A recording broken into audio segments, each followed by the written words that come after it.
বিশ্বাস করেন আমরা সরকারের বিপক্ষে নই, আমরা কোরআন বুঝি, আমরা ইসলাম বুঝি।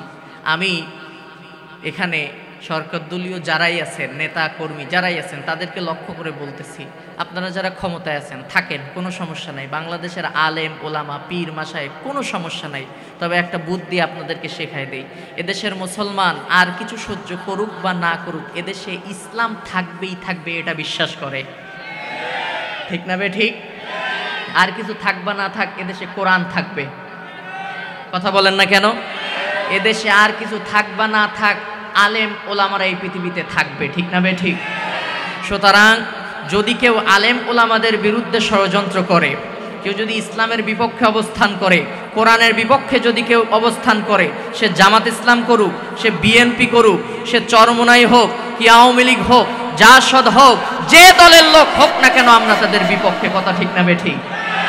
আমার তো মনে হয় সরকার দলীয় লোক যারা আছে তাদের ক্ষমতায় থাকার জন্য এত কষ্ট করার কোনো দরকার নাই। বাড়ি বাড়ি যে ভোট চাওয়ারও কোনো দরকার নাই, কিচ্ছু দরকার নাই। আপনারা কোরআন দিয়ে সংসদ পরিচালনা করেন। আল্লাযীনা ইম্মাক্কান্নাহুম ফিল আরদি আকামুস সালাহ ওয়া আতাউয যাকাত ওয়া আমারু বিল মারুফ ওয়া নাহাউ আনিল মুনকার। আমরা চিনি কোরআন, আমরা চিনি আল্লাহর নবীর হাদিস। কথা ঠিক না বে ঠিক? যারা ভালো মানুষ তাদের চরিত্র কি, তাদের আদর্শ হচ্ছে তারা যখন ক্ষমতায় যায় নামাজ প্রতিষ্ঠা করে, সুদ ভিত্তিক অর্থনীতি জমিনে দাফন করে। কথা ঠিক না বে ঠিক? সৎ কাজের আদেশ দেয়, অসৎ কাজ থেকে মানুষদেরকে ফিরায় রাখে। সুতরাং যারা আলেম ওলামাদের পিছনে রাখতেছেন, আলেমদেরকে জমিন থেকে নিশ্চিহ্ন করার জন্য ষড়যন্ত্র যারা করতেছে, কোরআনকে জমিন থেকে নিশ্চিহ্ন করার জন্য যারা ষড়যন্ত্র করতেছে, আমি বলবো বন্ধ করুন, কোরআনের পক্ষে অবস্থান করুন, কোরআন দিয়ে সংসদ চালান, হাইকোর্ট জজ কোর্ট প্রত্যেকটা জায়গায় কোরআনের আইন চালু করে দেন। বাড়ি বাড়ি গিয়ে ভোট চাওয়ার কোনো দরকার নাই। বাংলাদেশের আপমর তাওহীদি জনতা কিয়ামত পর্যন্ত আওয়ামী লীগ সরকারকে ক্ষমতার মস্তদে বসিয়ে রাখবে। কথা ঠিক না বে ঠিক? আর যদি কোরআনের বিপক্ষে কেউ অবস্থান করে, কোন দল বুঝি না, মত বুঝি না, কোরআনের বিপক্ষে যারাই অবস্থান করবে, বাংলাদেশের মুসলমান তাদের বিপক্ষে অবস্থান করবে, যা আছে তাই নিয়ে প্রতিবাদ করবেই করবে ইনশাআল্লাহ। রাজি আছেন কিনা দুই হাত তুলে দেখান তো।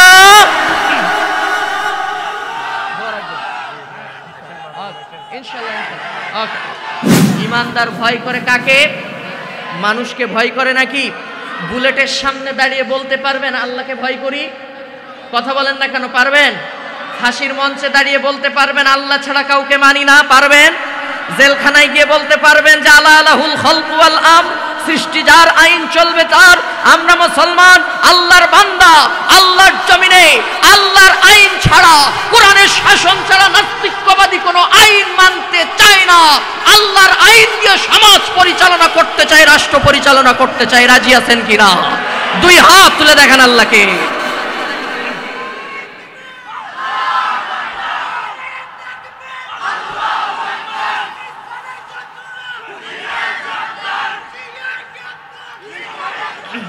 আল্লাহ কবুল করুন।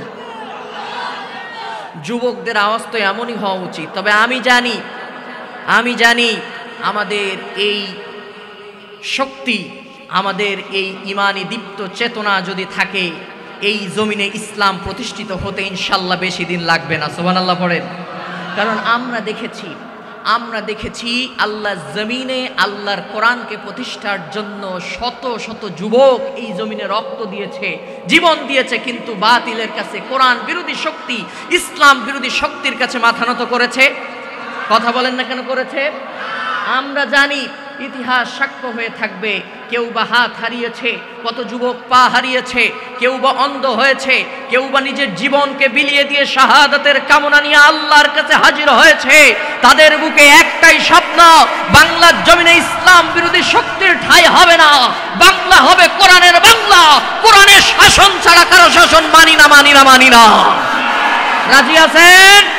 আকাশ বাতাস কাঁপানো তাকবীর ধ্বনি দিয়ে আল্লাহকে দেখান তো দেখি। লিল্লাহে তাকবীর। শেষ কথা এটাই বলে যায়, গোটা পৃথিবীতে আজকে মুসলমানদের উপরে এক গভীর ষড়যন্ত্র চলতেছে। গোটা পৃথিবীর মুসলমানদেরকে জাগতে হবে।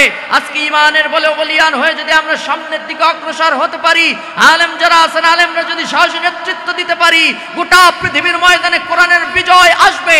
পূর্ব দিগন্ত থেকে সূর্য উদিত হওয়া যেমন সত্য, গোটা পৃথিবীর ময়দানে আল্লাহর কোরআনের পতাকা পথ করে একদিন উড়বেই, এটাও তেমন সত্য কথা, ঠিক না বেঠিক? সেই ময়দানে আমাদের যদি ডাক আসে, আমরা যদি শাহাদাতের কামনা নিয়ে সামনের দিকে অগ্রসর হই, আমাদেরকে শাহাদাতের মর্যাদা দান করবেন কে? রাসূলের সাহাবায়ে কেরামদের মতো, মাযের মতো, মুআওয়াজের মতো, হাসান হুসাইনের মতো আল্লাহর কাছে এই শপথ করতে ওয়াদাবদ্ধ তবে আল্লাহ তোমার দ্বীনের জন্য, কোরআনের জন্য আমার বুকে তাজা কলিজা দিয়ে কোরআনের রাজ কায়েম করতে চাই। রাজি আছেন কারা কারা? দুই হাত তুলে দেখান আল্লাহকে।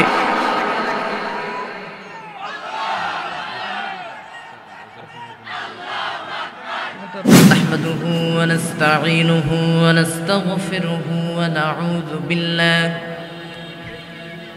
ونعوذ بالله من شرور أنفسنا ومن سيئات أعمالنا، من يهده الله فلا مضل له ومن يضلله فلا هادي له، ونشهد أن لا إله إلا الله وحده لا شريك له، ونشهد أن سيدنا وحبيبنا ومولانا محمدا عبد الله ورسوله الذي أكمل الله به قصر النبوة، أي ختم الله به النبوة وحكم لا نبي بعده، وأعلن في القرآن بالبرهان أن محمدا صلى الله عليه وسلم خاتم النبيين والمرسلين، الذي أرسله بالحق بشيرا ونذيرا وداعيا إلى الله بإذنه وسراجا منيرا. أما بعد فقد قال الله تعالى في كلامه المجيد والفرقانه الحميد। প্রাণ খুলে জবান ছেড়ে দিয়ে আমার সঙ্গে তেলাওয়াত করুন। আউযু বিল্লাহি মিনাশ শাইতানির রাজীম। তায়েফের কথা ভেবে কাঁদে শুধু দুনয়ন, এমন দরদি পেতে কাঁদে মন অনুক্ষণ। তায়েফের কথা ভেবে কাঁদে শুধু দুনয়ন, এমন দরদি পেতে কাঁদে মন অনুক্ষণ। তোমারই পথে চলে কত প্রাণ ঝরে যাই, কাঁদি আমি শুধু আজ হারাবার বেদনায়। তোমারই পথে চলে কত প্রাণ ঝরে যাই, কাঁদি আমি শুধু আজ হারাবার বেদনায়। তবু জানি খুন রাঙা এই পথ তায়েফের, এই পথই হলো রাহে মুহাম্মদ, হৃদয়ে মুহাম্মদ। আলহামদুলিল্লাহ, বাংলাদেশের ঐতিহ্যবাহী জেলা চট্টগ্রাম পদুয়া মাস্টারপাড়া কর্তৃক আয়োজিত 10ম সিরাতুন নবী সাল্লাল্লাহু আলাইহি ওয়াসাল্লাম মাহফিলের মুআজ্জাজ মুহতারাম সম্মানিত সভাপতি, বিশিষ্ট ব্যবসায়ী জনাব নুরুস সাফা সওদাগর আযালাল্লাহু উমরাহু ওয়া বারাকাল্লাহু ফি হায়াতিহি। আমরা পড়ি আমিন। সভাপতি সাহেবের সঙ্গে কোনো শত্রুতা আছে আপনাদের? রাগ আছে? কারোর জন্য দোয়া করলে কি নিজের সওয়াব একটু কম হয়ে যায়? রাসূল সাল্লাল্লাহু আলাইহি ওয়াসাল্লাম হাদিস শরীফে বলেছেন, যখন কোনো ব্যক্তি কারোর জন্য দোয়া করে, আল্লাহ রাসূল সাল্লাল্লাহু আলাইহি ওয়াসাল্লাম বলেছেন, যখন কোনো ব্যক্তি কারোর জন্য দোয়া করে, আল্লাহর রহমতের ফেরেশতারা বলে, আল্লাহ তুমি ওই মানুষটাকে আগে কবুল করে নাও। সুবহানাল্লাহ পড়েন। যখন আপনি কারো সুস্থতা কামনা করেন, আল্লাহর ফেরেশতারা বলে, আল্লাহ তুমি ওই ব্যক্তিকে আগে সুস্থতা দান করো। সুবহানাল্লাহ পড়বেন না? আল্লাহ তাআলা সভাপতি সাহেবকে কবুল করুন। আমরা পড়ছি আমিন। আজকের প্রোগ্রামের সম্মানিত প্রধান অতিথি, সাতকনিয়া লোহাগড়া আসনের মাননীয় সংসদ সদস্য জনাব এম.এ. Motaleb, CIP MP.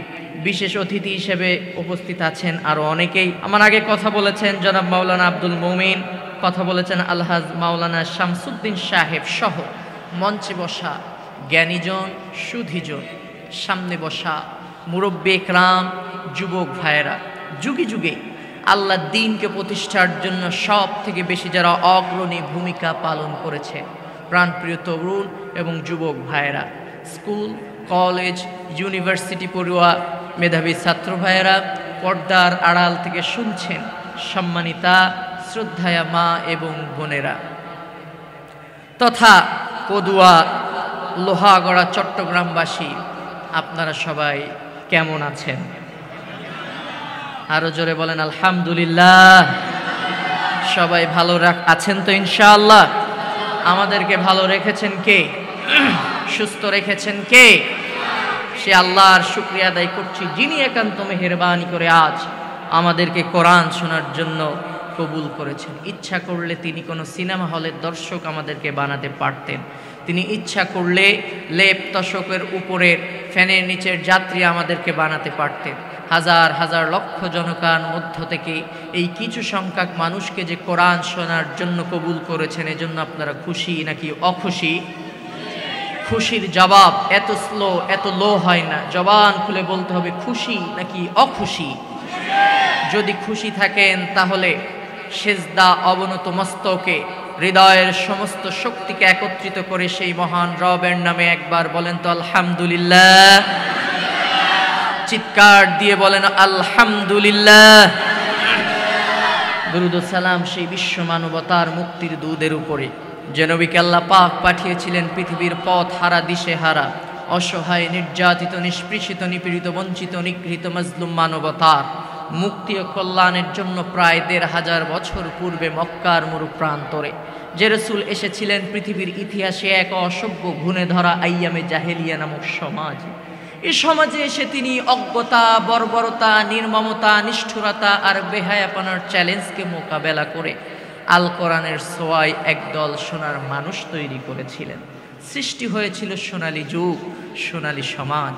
এর মাঝখান দিয়ে ঝরে গিয়েছিল আপনার আমার প্রাণপ্রিয় নবীজির দান্দান মোবারক। উৎসর্গিত হয়েছিল অসংখ্য সাহাবায়ে কেরামের জীবন।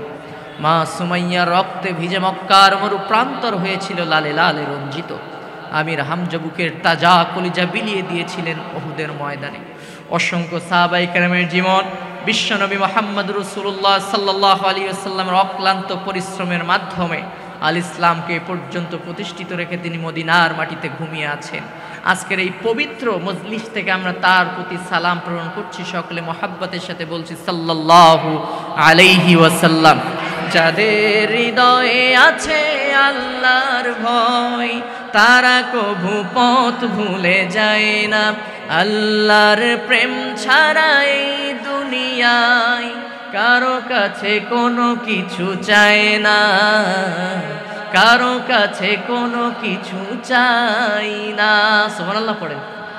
রাতের আধারে যারা সেজদাতে রয়, দু চোখের অশ্রুতে নদী যেন বয়।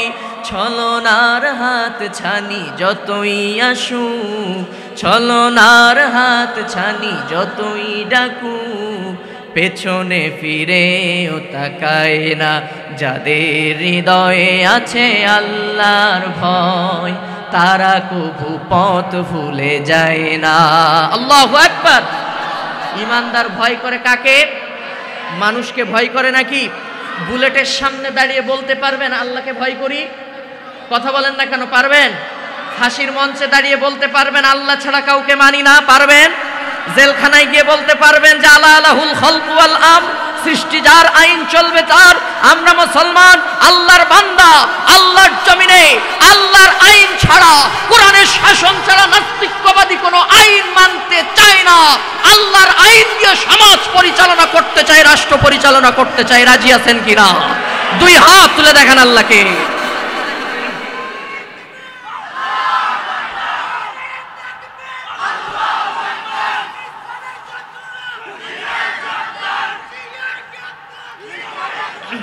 আল্লাহ কবুল করুন। যুবকদের আওয়াজ তো এমনই হওয়া উচিত। তবে আমি জানি আমাদের এই শক্তি, আমাদের এই ইমানি দীপ্ত চেতনা যদি থাকে, এই জমিনে ইসলাম প্রতিষ্ঠিত হতে ইনশাল্লাহ বেশি দিন লাগবে না। সুবহানাল্লাহ পড়েন। কারণ আমরা দেখেছি আল্লাহ জমিনে আল্লাহর কোরআনকে প্রতিষ্ঠার জন্য শত শত যুবক এই জমিনে রক্ত দিয়েছে, জীবন দিয়েছে, কিন্তু বাতিলের কাছে, কোরআন বিরোধী শক্তি, ইসলাম বিরোধী শক্তির কাছে মাথা নত করেছে। কথা বলেন না কেন করেছে? আমরা জানি ইতিহাস সাক্ষ্য হয়ে থাকবে। কেউ বা হাত হারিয়েছে, কত যুবক পা হারিয়েছে, কেউ বা অন্ধ হয়েছে, কেউ বা নিজের জীবনকে বিলিয়ে দিয়ে শাহাদাতের কামনা নিয়ে আল্লাহর কাছে হাজির হয়েছে। তাদের বুকে একটাই স্বপ্ন, বাংলার জমিনে ইসলাম বিরোধী শক্তির ঠাঁই হবে না, বাংলা হবে কোরআনের বাংলা। কোরআনের শাসন ছাড়া কারো শাসন মানি না। রাজি আছেন? আকাশ বাতাস কাঁপানো তাকবীর ধ্বনি দিয়ে আল্লাহকে দেখান তো দেখি। লিল্লাহি তাকবীর। আল্লাহ কবুল করুন, বলে না আমি। যাই হোক, তা আপনারা আছেন তো আমার সাথে ইনশাআল্লাহ? আচ্ছা, আমি ভূমিকায় কয়েকটি কথা বলেই মূল আলোচনায় ঢুকবো। আমি আপনাদের সামনে সূরা বানী ইসরাইল থেকে, কোন সূরা বলেন তো? বুঝলাম না, সবাই বলেন কোন সূরা? আরো জোরে বলেন কোন সূরা? সূরা বানী ইসরাইল। আচ্ছা, আপনারা কি আমার কথা বুঝেন ঠিকঠাক? আমার বাড়ি হচ্ছে, আচ্ছা থাকুন, আমার বাসা, আমার হোম ডিস্ট্রিক্ট, আমার দাদু বাড়ি হচ্ছে যশোর। নাম শুনছেন আপনারা? হ্যাঁ, আমরা যশোরের মানুষ। আমরা আবার বইয়ের ভাষায় একটু কথা বলি বেশি, কিন্তু আলহামদুলিল্লাহ চিটাগাঙ্গে আমার আসার সৌভাগ্য অনেক হয়েছে।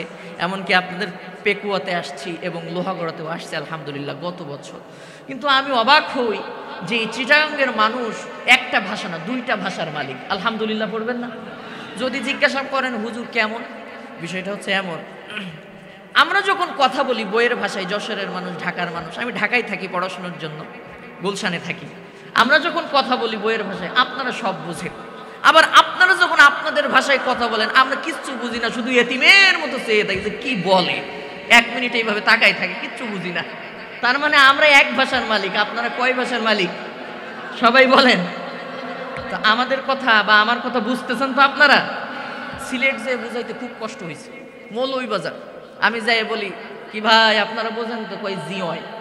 ভালো কথা, কি এটা ঠিক আছে তো? কই জি হয়।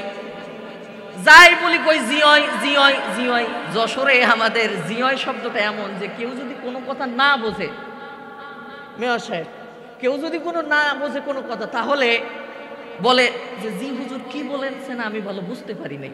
বিষয়টা এমন, আমি যা বলি ওরা কই জি হয়। আমি চিন্তা করলাম কোন এলাকায় আসলাম রে বাবা, যাই বলি কিছুই বোঝে না, তাহলে কি ওয়াজ করে বাদ দিয়ে দেবো নাকি? যাই হোক, কোনো মতে আলোচনা শেষ করলাম। আমাকে খাইতে দিয়েছে, টেবিলে বসছে, আমি মাহফিলের সভাপতিকে বলতে চাচ্ছে ভাই কোন এলাকায় আসলাম, আমি যাই বলি সব বলেন জি হয়, কিছুই বোঝে না। সভাপতি উপায় জি হুজুর জি হয়। আশ্চর্য কথা, এই জিওয়ের অর্থটা কি? পরে আমার বলতেছে হুজুর এই জিওয়ের অর্থ হচ্ছে, আচ্ছা হুজুর ঠিক আছে আমরা সব বুঝেছি, আপনি যা বলেছেন আমরা বুঝতে সক্ষম হয়েছি আলহামদুলিল্লাহ। পরে বুঝলাম যে জিওয়ের অর্থ যে আসলে বুঝেছি, কিন্তু যশোরে এটার অর্থ হচ্ছে কিছু বুঝি না, কি বলছেন আরেকবার বলে। তো আপনারা আবার এরকম উল্টাপাল্টা বুঝতেছেন না তো? এই সিলেটে একজন অর্থমন্ত্রী ছিল বেশ আগে, রাজনীতিবিদ, যেহেতু উনি আমার থেকে অনেক মুরব্বী, আমার মাথার তাজ, প্রবীণ রাজনীতিবিদ, অনেক সম্মানীয় মানুষ। আশা করি উনি আমার আলোচনাটা পুরোপুরি শুনবেন ইনশাআল্লাহ। কোরআন হাদিস থেকে কথা হবে ইনশাআল্লাহ। আপনারা আছেন তো? তা একজন অর্থমন্ত্রী ছিলেন মনে হয় সাইফুর রহমান নাম করে, বেশ আগে, উনি কি মারা গিয়েছেন মনে হয়, মারা গেছে। এখন একটা মজার কথা শোনেন, ওনার কাছে সাংবাদিকরা ইন্টারভিউর জন্য গিয়েছে, সাক্ষাৎকার নেওয়ার জন্য, যে বলতেছে আপনার সাক্ষাৎকার নিতে চাই।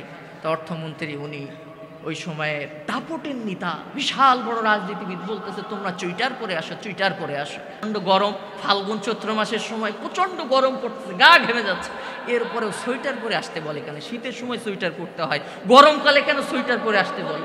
এখন মন্ত্রী যখন বলছে সোয়েটার তো একটা পরাই লাগবে, কি আর করা যায়, সবাই একটা করে সোয়েটার পরে সাক্ষাৎকার নেওয়ার জন্য চলে আসছে। এখন মন্ত্রী সাক্ষাৎকার দেওয়ার আগে বলতে, আচ্ছা আমি তোমাদেরকে কইলাম যে তোমরা চুইটার পরে আসো, সন্ধ্যা চুইটার পরে আসো, তোমরা এই গরমকালে কিতার লাগে চুইটার পরে আসছো, এটাই তো বুঝতে পারলাম না।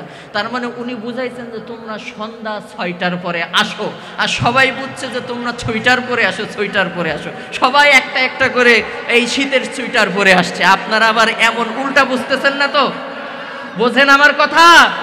তাহলে কোন সূরা তেলাওয়াত করেছে আরেকবার বলেন তো? সূরা বানী ৭৬ নম্বর আয়াত। এই আয়াত থেকে আমি সংক্ষেপে আপনাদের সামনে কিছু কথা বলতে চাই, বলেন ইনশাআল্লাহ। আজকের মাহফিল যেহেতু সিরাতুন নবী সাল্লাল্লাহু আলাইহি ওয়াসাল্লাম মাহফিল, শোনেন আমি আলোচনায় ঢুকতেছি, কষ্ট হচ্ছে না তো? কোন সূরা তেলাওয়াত করছি? সূরা বানী ইসরাইল। খুব মজার কথা আছে, খুব সংক্ষেপে আমি কয়েকটি কথা বলেই আপনাদের থেকে বিদায় নিব। আল্লাহ তাআলা সূরা বানী ইসরাইলের ৭৬ নম্বর আয়াতে বলছেন, ওয়া ইন কাদু লায়াস্তাফিজুনাকা মিনাল আরদ লিইখরিজুকা মিনহা ওয়া ইদাল লা ইয়ালবাসুনা খিলাফাকা ইল্লা কলিলা। সুবহানাল্লাহ পড়েন। তাফসীর বুঝতে হলে, আলোচনা বুঝতে হলে এই আয়াতের শানে নজুল আপনাদেরকে আগে জানতে হবে। এই আয়াত যখন নাজিল হয়, আল্লাহর নবী জনাবে মুহাম্মদুর রাসূলুল্লাহ সাল্লাল্লাহু আলাইহি ওয়াসাল্লাম গোটা মক্কায় তখন কাফেরদের দুয়ারে দুয়ারে কোরআনের দাওয়াত পৌঁছে দিচ্ছেন। আল্লাহ রাব্বুল আলামিন সূরা মাইদার ভিতরে বলছেন, ইয়া আইয়ুহার রাসূল বাল্লিগ মা উনজিলা ইলাইকা মির রাব্বিকা ওয়া ইল্লাম তাফআল ফামা বাল্লাগতা রিসালাতা ওয়াল্লাহু ইয়াসিমুকা মিনান নাস ইন্নাল্লাহা লা ইয়াহদিল কওমায যালিমিন। আল্লাহু আকবার পড়েন। আল্লাহ বললেন, নবী ইয়া আইয়ুহার রাসূল। কে বলছেন? জবান খুলে বলেন, কষ্ট হয়ে গেছে? কে বলছেন? হে রাসূল, বাল্লিগ, তুমি তাবলীগ করো। আলেম ওলামা যারা আছেন তারা বুঝবে, তুমি আমরের সিগা আল্লাহ ব্যবহার করলেন, তুমি তাবলীগ করো। বাংলা অর্থ হচ্ছে পৌঁছে দাও মানুষের দ্বারে দ্বারে। মা উনজিলা ইলাইকা মির রাব্বিক, তোমার রবের পক্ষ থেকে যা নাজিল করা হয়েছে সেটার নাম কি বলেন? জোরে বলেন নাকি? এই কোরআন দিয়ে তুমি তাবলীগ করো। মা উনজিলা ইলাইকা মির রাব্বিক ওয়া ইল্লাম তাফআল ফামা বাল্লাগতা রিসালাতা। আর যদি তুমি এই কাজ না করো, রিসালাতের কোনো দায়িত্বই তুমি পালন করলে না, নবুয়তের কোনো দায়িত্বই তুমি পালন করলে। এই কথা কার? এখানে দুইটা বিষয় আছে। তাবলীগ করতে হয় অমুসলিমদের কাছে, আর তালিম হয় মুসলমানদের কাছে। এটা ব্যাখ্যা আপনারা জেনে নেবেন। আমাদের দেশে এক শ্রেণীর মুসলমান তারা তাবলীগ করে, পরে তালিম নাম দিয়েছে তাবলীগ।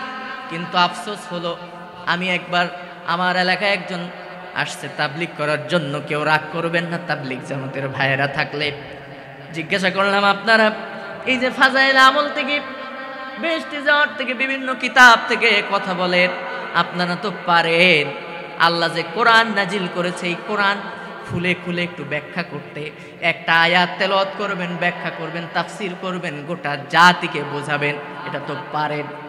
আমি কি কথা খারাপ বলেছি? বলেন খারাপ বলেছি? এই কথাটা কার? আল্লাহই তো বলেছেন, মা উনজিলা ইলাইকা মির রাব্বিক, তোমার রবের পক্ষ থেকে যা নাজিল করা হয়েছে সেই কোরআন দিয়ে তুমি তাবলীগ করো। আমি বললাম, আল্লাহ তো বলেছেন কোরআন দিয়ে তাবলীগ করো, তো আপনারা কোরআন বাদ দিয়া এই নিজেদের তৈরি করা এই কিতাবগুলো দিয়ে কেন তাবলীগ করেন? বলে, হুজুর কি করব, আমাদের মুরব্বীরা যা বলে গেছে এর বাইরে আমরা যাইতে পারবো না। নাউজুবিল্লাহ পড়বেন না? আরো জোরে বলেন নাউজুবিল্লাহ। আল্লাহ বললেন একটা, আর তুমি তাবলীগ করলে অন্যটা দিয়া।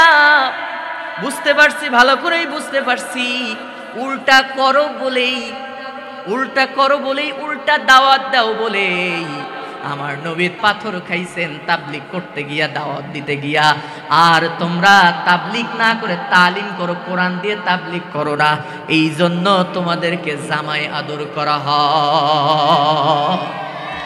কথা ঠিক না বেঠিক? আমার নবীর মূল মিশন কি ছিল? মূল মিশন কি ছিল নবীজির? আল্লাহর নবীর মূল মিশন ছিল, আল্লাহ রাব্বুল আলামিন বলছেন, হুয়াল্লাযী আরসালা রাসূলাহু বিল হুদা ওয়া দীনিল হক লিইয়ুযহিরাহু আলাদ দীনি কুল্লিহি ওয়ালাউ কারিহাল মুশরিকুন। আল্লাহু আকবার। একই কথা সূরা ফাতিরের ভিতরে আল্লাহ বলছেন, হুয়াল্লাযী আরসালা রাসূলাহু বিল হুদা ওয়া দীনিল হক লিইয়ুযহিরাহু আলাদ দীনি কুল্লিহি ওয়ালাউ কারিহাল কাফিরুন। আল্লাহু আকবার। নবী, কোরআন দিয়ে তোমারে কেন পাঠাইছি জানো নাকি?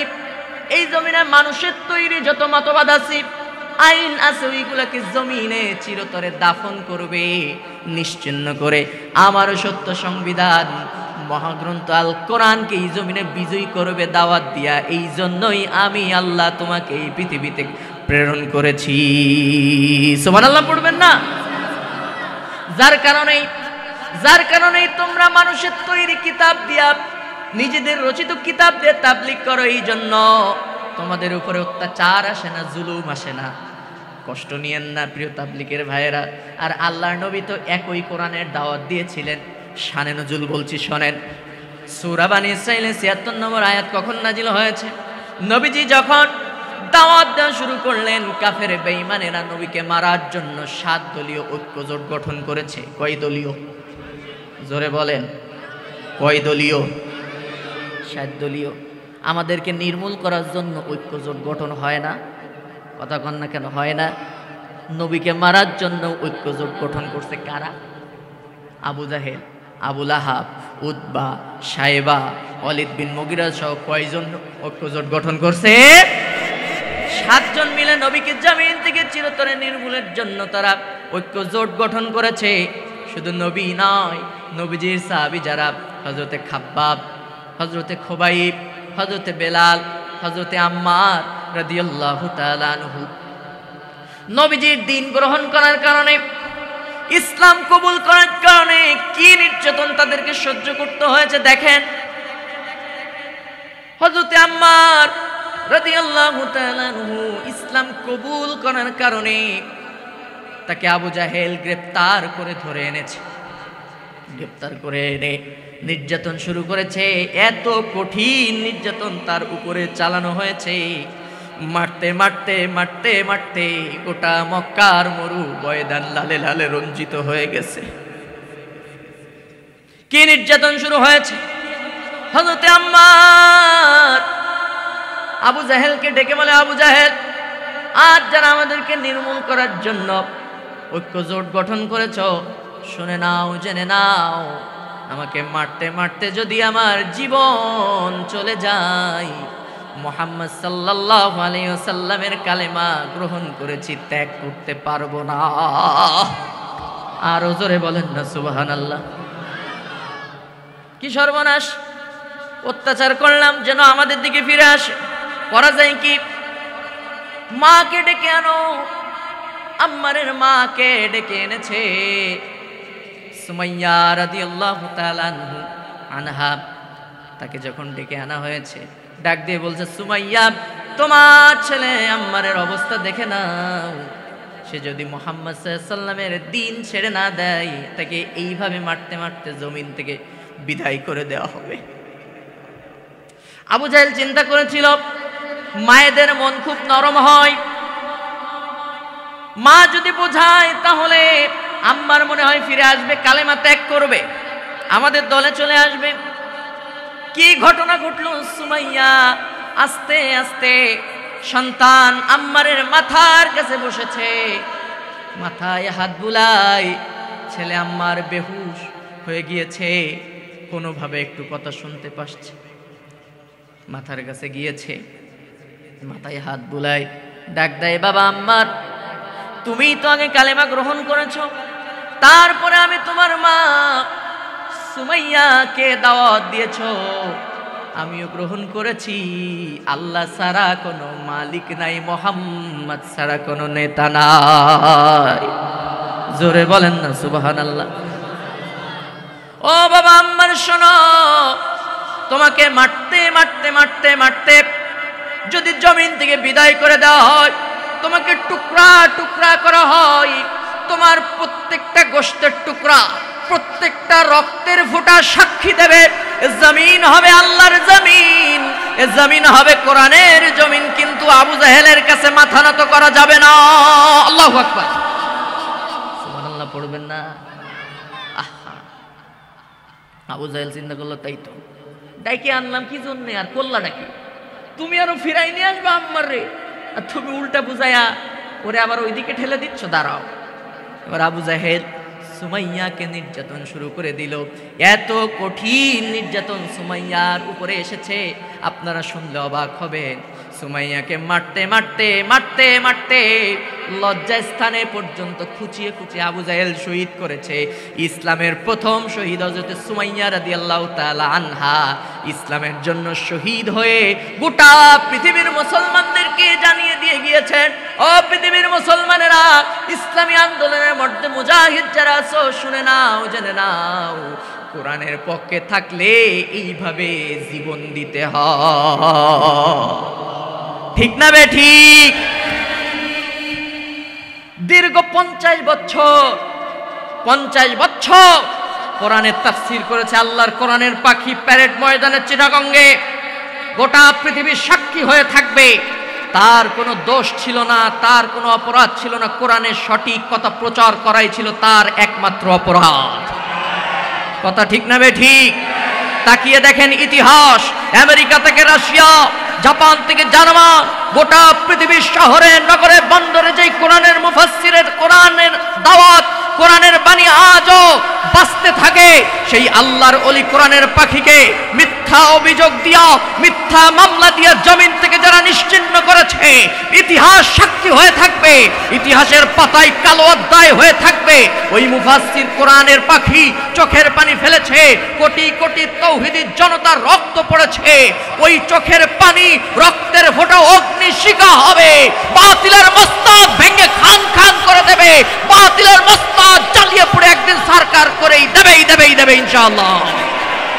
তাহলে ইসলামের পক্ষে থাকলে, কোরআনের পক্ষে থাকলে জীবন দেওয়া লাগে নাকি লাগে না? এতে কি লস নাকি লাভ? সূরা নিসা দেখেন আল্লাহ কি বলছেন, ফালইউকাতিল ফি সাবিলিল্লাহিল্লাযীনা ইয়াশরুনাল হায়াতাদ দুনিয়া বিল আখিরাহ ওয়া মান ইউকাতিল ফি সাবিলিল্লাহি ফায়ুকতাল আও ইয়াগলিব ফাসাউফা নু'তিহি আজরান আযীমা। আল্লাহু আকবার।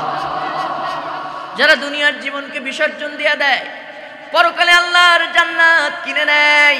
আল্লাহ রাব্বুল আলামিন বলেন, দুনিয়ার মানুষ হয়তো দেখতে পারে যে ওরা বড্ড ক্ষতিগ্রস্ত হয়ে গিয়েছে, কিন্তু না, ওদের থেকে বড় লাভবান আসমান জমিনের নিচে আর কেউ নাই।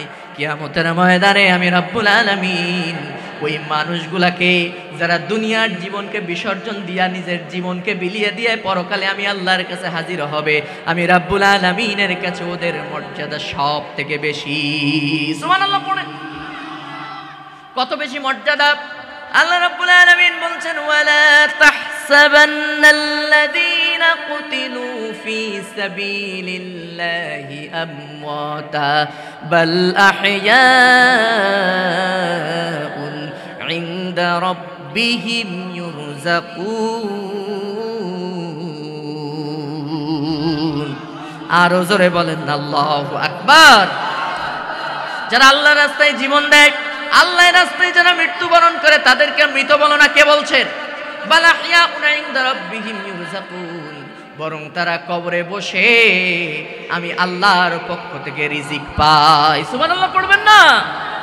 সম্মানিত ভাইরা শোনেন, এই কঠিন মুহূর্তে আল্লাহর নবীকে মারার জন্য ষড়যন্ত্র শুরু হয়ে গেছে। এই সময় আল্লাহ রাব্বুল আলামিন কোরআনের আয়াত নাজিল করলেন, ওয়া ইন কাদু লা ইয়াস্তাফিজুনাকা মিনাল আরদি লিয়ুখরিজুকা মিনহা ওয়া ইযাল লা ইয়ালবাতুনা খিলাফাকা ইল্লা কলিলা। আল্লাহু আকবার। আল্লাহ রাব্বুল আলামিন আয়াত নাজিল করলেন সূরা বনী ইসরাঈলের ৭৬ নম্বর আয়াত। আল্লাহর নবীকে জমিন থেকে নিশ্চিহ্ন করার জন্য ষড়যন্ত্র শুরু হয়েছে। আল্লাহ তার নবীকে জানায় দিলেন, নবী চিন্তার কোনো কারণ নাই, টেনশনের কোনো কারণ নাই। আপনারা অবাক হবেন শুনে, নবীকে জমিন থেকে মারার জন্য আবু জাহেল ষড়যন্ত্র করেছে। কয় দলীয় ঐক্য জোট গঠন করছে? ৭ দলীয় ঐক্য জোট গঠন করছে কাফের বেঈমানেরা। নবীর সাহাবীদেরকে জমিন থেকে বিদায় করার জন্য সবাই মিলে ষড়যন্ত্র করতেছে। যেখানেই যায় মার, নির্যাতন, হত্যা, হামলা মামলার শিকার হয় বিশ্বনবী মুহাম্মদ সাল্লাল্লাহু আলাইহি ওয়াসাল্লাম সহ তার জনপদ, তার পক্ষে যারা এসেছে তাদেরকে। ঠিক এই সময় আল্লাহ তাআলা কোরআনের আয়াত নাজিল করলেন আর ডাক দিয়ে বললেন, নবী চিন্তা নাই, টেনশন নাই, তোমাকে যারা জমিন থেকে চিরতরে নিশ্চিহ্ন করতে চায় তারাই জমিন থেকে অতি দ্রুত নিশ্চিহ্ন হয়ে যাবে। সুবহানাল্লাহ পড়েন। এ কথা কে বললেন? নবীজি চিন্তা করলেন, তাই তো আমি এই বিপদের মধ্যে আছি। হযরতে আম্মার এসে রাসূলের কাছে কাঁদে, ইয়া রাসূলুল্লাহ। হযরতে খাব্বাব কাঁদে, ইয়া রাসূলুল্লাহ আমার মা সুমাইয়াকে আম্মার বলতেছে মারতে মারতে শহীদ করেছে আবু জাহেল। ইয়াসির রাদিয়াল্লাহু তাআলা আনহুকে মারতে মারতে শহীদ করেছে আবু জাহেল। উদখালা সিদকি ওয়া আখরিজনি মুখরাজা সিদকি ওয়াজআলনি মিন লাদুনকা সুলতানান নাসীরা। আল্লাহু আকবার। আল্লাহ নবীকে ডাক দিলেন, ও নবী তুমি আমার কাছে দোয়া করো, আমার কাছে এই দোয়া তুমি করো, আমি রব্বুল আলামিন তোমাকে বিজয় দান করব। নবীজি আল্লাহর কাছে এই দোয়া করলেন। সূরা বনী ইসরাঈলের আয়াতের কিছু আয়াতের পরে আসছে সুলতানান নাসীরা। পুরা আয়াতের ব্যাখ্যা করার সময় নাই। এই সুলতানান নাসীরা শব্দের ব্যাখ্যায় প্রত্যেক মুফাসসির একটাই মতামত দিয়েছেন। বেশিরভাগ মুফাসসির এটাই বলেছেন, সুলতানান নাসীরা মানে হচ্ছে রাষ্ট্রীয় ক্ষমতা। আল্লাহ নবীকে বললেন, নবী তুমি আমার কাছে রাষ্ট্রীয় ক্ষমতা চাও। আল্লাহ নবীর কাছে আল্লাহর নবী আল্লাহর কাছে চাইলেন, আল্লাহ কবুল করে নিলেন। নবীজি মদিনায় হিজরত করলেন।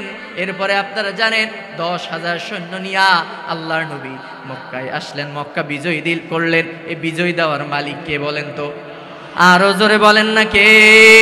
সুতরাং আল্লাহ যে এখনো আমাদের পাশে আছেন, আল্লাহ রাব্বুল আলামিন যে মুসলমানদেরকে হেফাজত করবেন এ ভরসা কি আছে সবার? আল্লাহ বলছেন, ইন্নাল্লাযীনা ক্বালু রাব্বুনাল্লাহু সুম্মা ইসতাকামু তাতানাজ্জালু আলাইহিমুল মালাইকাতু আল্লা তাখাফু ওয়া লা তাহজানু ওয়াবশিরু বিল জান্নাতিল্লাতী কুনতুম তুআদুন। আল্লাহু আকবার। আল্লাহ তাআলা অন্য আয়াতে বলছেন, ওয়ালা তাহিনু ওয়ালা তাহজানু ওয়া আনতুমুল আ'লাউনা ইন কুনতুম মুমিনিন। আল্লাহু আকবার। ঈমানদারেরা ভয় পেও না, ধৈর্য হও না, নিরাশ হও না। তোমরা যদি ঈমানদার হও আমি রব্বুল আলামিন তোমাদেরকে এই জমিনে একদিন বিজয় দান করব। সুবহানাল্লাহ পড়েন। বিজয় দেওয়ার মালিক কে? আরো জোরে বলেন না কে? শেষ কথা এটাই বলে যায়, গোটা পৃথিবীতে আজকে মুসলমানদের উপরে এক গভীর ষড়যন্ত্র চলতেছে। গোটা পৃথিবীর মুসলমানদেরকে জাগতে হবে। আজকে ঈমানের বলে বলিয়ান হয়ে যদি আমরা সামনের দিকে অগ্রসর হতে পারি, আলেম যারা আছেন আলেমরা যদি সাহসী নেতৃত্ব দিতে পারি, গোটা পৃথিবীর ময়দানে কোরআনের বিজয় আসবে। পূর্ব দিগন্ত থেকে সূর্য উদিত হওয়া যেমন সত্য, গোটা পৃথিবীর ময়দানে আল্লাহর কোরআনের পতাকা পথ করে একদিন উড়বেই উড়বেই, এটাও তেমন সত্য কথা, ঠিক না বেঠিক? সেই ময়দানে আমাদের যদি ডাক আসে, আমরা যদি শাহাদাতের কামনা নিয়ে সামনের দিকে অগ্রসর হই, আমাদেরকে শাহাদাতের মর্যাদা দান করবেন কে? রাসূলের সাহাবায়ে কেরামদের মতো, মাযের মতো, মুআওয়াজের মতো, হাসান হুসাইনের মতো আল্লাহর কাছে এই শপথ করতে ওয়াদাবদ্ধ তবে আল্লাহ তোমার দ্বীনের জন্য, কোরআনের জন্য আমার বুকে তাজা কলিজা দিয়ে কোরআনের রাজ কায়েম করতে চাই। রাজি আছেন কারা কারা? দুই হাত তুলে দেখান আল্লাহকে।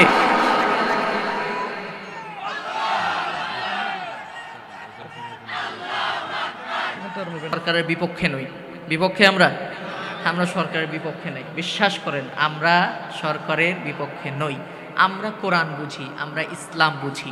আমি এখানে সরকার দলীয় যারাই আছেন, নেতা কর্মী যারাই আছেন তাদেরকে লক্ষ্য করে বলতেছি, আপনারা যারা ক্ষমতায় আছেন থাকেন, কোনো সমস্যা নাই। বাংলাদেশের আলেম ওলামা পীর মাশায়েখ কোনো সমস্যা নাই। তবে একটা বুদ্ধি আপনাদেরকে শেখায় দেই, এদেশের মুসলমান আর কিছু সহ্য করুক বা না করুক, এদেশে ইসলাম থাকবেই থাকবে, এটা বিশ্বাস করে। ঠিক না বে ঠিক? আর কিছু থাক বা না থাক, এদেশে কোরআন থাকবে। কথা বলেন না কেন? এদেশে আর কিছু থাক বা না থাক, আলেম ওলামারা এই পৃথিবীতে থাকবে। ঠিক না বে ঠিক? সুতরাং যদি কেউ আলেম ওলামাদের বিরুদ্ধে ষড়যন্ত্র করে, কেউ যদি ইসলামের বিপক্ষে অবস্থান করে, কোরআনের বিপক্ষে যদি কেউ অবস্থান করে, সে জামাত ইসলাম করুক, সে বিএনপি করুক, সে চরমোনাই হোক কি আওয়ামী লীগ হোক, জাসদ হোক, যে দলের লোক হোক না কেন, আমরা তাদের বিপক্ষে। কথা ঠিক না বে ঠিক? আমার তো মনে হয় সরকার দলীয় লোক যারা আছে তাদের ক্ষমতায় থাকার জন্য এত কষ্ট করার কোনো দরকার নাই। বাড়ি বাড়ি যে ভোট চাওয়ার কোনো দরকার নাই, কিচ্ছু দরকার নাই। আপনারা কোরআন দিয়ে সংসদ পরিচালনা করেন। আল্লাযীনা ইম্মাক্কান্নাহুম ফিল আরদি আকামুস সালাহ ওয়া আতাউয যাকাত ওয়া আমারু বিল মারুফ ওয়া নাহাউ আনিল মুনকার। আমরা চিনি কোরআন, আমরা চিনি আল্লাহর নবীর হাদিস। কথা ঠিক না বে ঠিক? যারা ভালো মানুষ তাদের চরিত্র কি, তাদের আদর্শ হচ্ছে তারা যখন ক্ষমতায় যায় নামাজ প্রতিষ্ঠা করে, সুদ ভিত্তিক অর্থনীতি জমিনে দাফন করে। কথা ঠিক না বে ঠিক? সৎ কাজের আদেশ দেয়, অসৎ কাজ থেকে মানুষদেরকে ফিরায় রাখে। সুতরাং যারা আলেম ওলামাদের পিছনে রাখতেছেন, আলেমদেরকে জমিন থেকে নিশ্চিহ্ন করার জন্য ষড়যন্ত্র যারা করতেছে, কোরআনকে জমিন থেকে নিশ্চিহ্ন করার জন্য যারা ষড়যন্ত্র করতেছে, আমি বলবো বন্ধ করুন, কোরআনের পক্ষে অবস্থান করুন, কোরআন দিয়ে সংসদ চালান, হাইকোর্ট, জজ কোর্ট, প্রত্যেকটা জায়গায় কোরআনের আইন চালু করে দেন। বাড়ি বাড়ি গিয়ে ভোট চাওয়ার কোনো দরকার নাই। বাংলাদেশের আপমর তাওহীদি জনতা কিয়ামত পর্যন্ত আওয়ামী লীগ সরকারকে ক্ষমতার মস্তদে বসিয়ে রাখবে।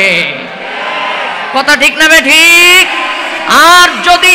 আর যদি কোরআনের বিপক্ষে কেউ অবস্থান করে, কোন দল বুঝি না, মত বুঝি না, কোরআনের বিপক্ষে যারাই অবস্থান করবে, বাংলাদেশের মুসলমান তাদের বিপক্ষে অবস্থান করবে, যা আছে তাই নিয়ে প্রতিবাদ করবেই করবে ইনশাআল্লাহ।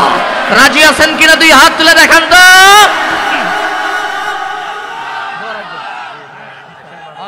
ইনশাআল্লাহ। ওকে।